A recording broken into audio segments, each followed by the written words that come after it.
بیوی کو عزت دو، اس لیے کہ پوری دنیا میں مرد کو اس کی بیوی سے بڑھ کر چاہنے والا کوئی بھی نہیں ہوتا۔ حضور علیہ السلام سے پوچھا گیا، حضور ہم پر بیویوں کے کیا حقوق ہیں؟ میرے حضور علیہ السلام نے فرمایا، جب تم خود کھاؤ انہیں بھی کھلاؤ، خود پہنو انہیں بھی پہناؤ۔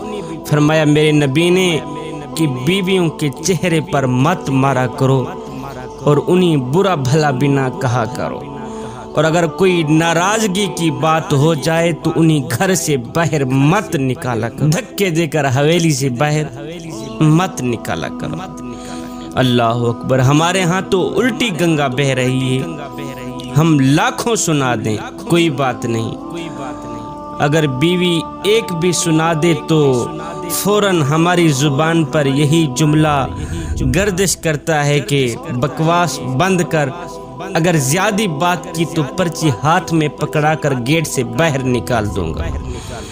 یہی جملہ ہماری زبان پہ بار بار گردش کرتا ہے، طلاق والی پرچی ہاتھ میں پکڑا کر گیٹ سے باہر نکال دوں گا۔ نہ میاں نہ، جس خاتون کو، جس عورت کو میرے نبی نے خود عزت دی ہے، اگر آپ عزت نہیں دے سکتے تو نہ دیں، بے عزت تو نہ کریں۔ اگر آپ اس خاتون کی عزت نہیں کر سکتے نہ کریں، بے عزت تو نہ کریں، اس کو ذلیل تو نہ کریں۔ ایک بزرگ کے پاس ایک شخص آیا، کہنے لگا، حضرت میری بیوی کے اندر یہ خامی ہے اور یہ خامی مجھے اچھی نہیں لگتی۔ بزرگ نے کہا، کتنا عرصہ ہو گیا ہے تیری شادی کو؟ کہا جی 10 سال ہو گئے۔ کہا اچھا، اس کے اندر ایک خامی ہے اس لیے وہ تجھے اچھی نہیں لگتی بیوی؟ کہا جی ہاں۔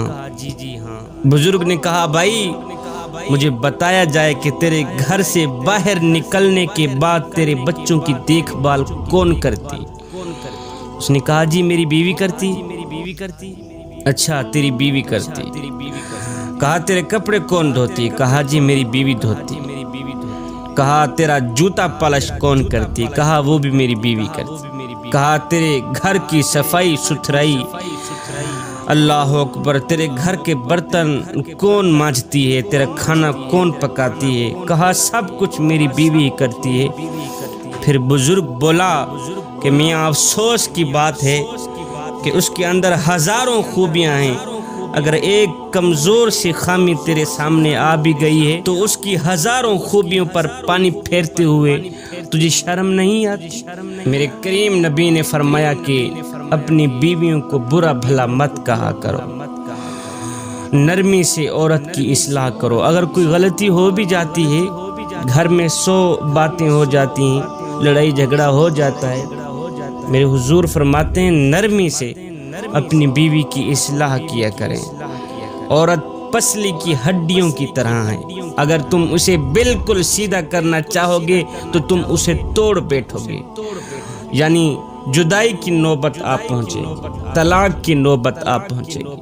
فرمایا اگر تم عورت سے فائدہ اٹھانا چاہتے ہو تو تم اس کی خوبیوں سے فائدہ اٹھایا کرو، یعنی بیوی کی خوبیاں بیان کیا کرو۔ اگر تم اپنی بیوی سے فائدہ اٹھانا چاہتے ہو تو اس کی خوبیاں بیان کیا کرو۔ بیوی شوہر کے ہمراہ کبھی ہار نہیں سکتی، کبھی بھی نہیں ہار سکتی، چاہے کتنے ہی برے حالات کیوں نہ پیش آ جائیں، بیوی ہمیشہ شوہر کے ساتھ مل کر حالات کا مقابلہ کرتی ہے۔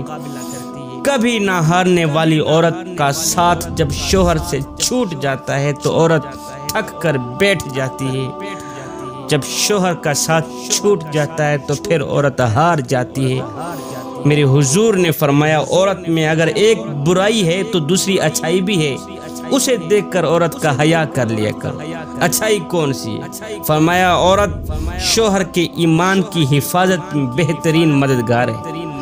میرے حضور فرماتے ہیں تمہاری بیوی تمہارے ایمان کی حفاظت میں بہترین مددگار ہے، ورنہ شوہر کسی گناہ میں مبتلا ہو کر ایمان کا نقصان کر دے تو آخرت برباد ہو جائے گی نا۔ اپنی ماں اور بیوی دونوں کو بے پناہ عزت دو، بے پناہ عزت، کیونکہ ایک تمہیں دنیا میں لائی اور دوسری ساری دنیا چھوڑ کر تیرے پاس آئی۔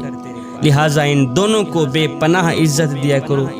بیوی کو عزت دو اس لیے کہ پوری دنیا میں مرد کو اس کی بیوی سے بڑھ کر چاہنے والا کوئی بھی نہیں ہوتا۔ اپنی بیوی کو کبھی بھی دکھ نہ دینا، کیونکہ بیوی کی دنیا بہت چھوٹی ہوتی ہے، اپنے شوہر سے شروع ہوتی ہے اور شوہر پر ہی ختم ہوتی ہے۔ اس لیے بیوی کو دکھ نہ دیا کریں، درد نہ دیا کریں۔